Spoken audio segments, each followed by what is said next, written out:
Magluluto ko ng ginisang talong. Ito yung ricado niya. Painitin ko yung kawali. Pagkainit ng kalawali, lagyan ko ng mantika. After a minute ng mantika, na natin yung sibuyas, kamatis. Haluin natin para maluto siya. Mix natin haluin natin maigi para maluto siya. Lagyan natin konting asin para may lasa.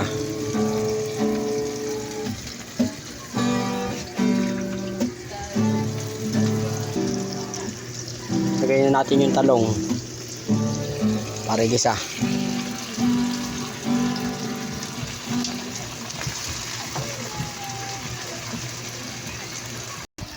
Haluin natin yung talong. Pag lumambot na siya, pwede lagyan natin ng magic syrup.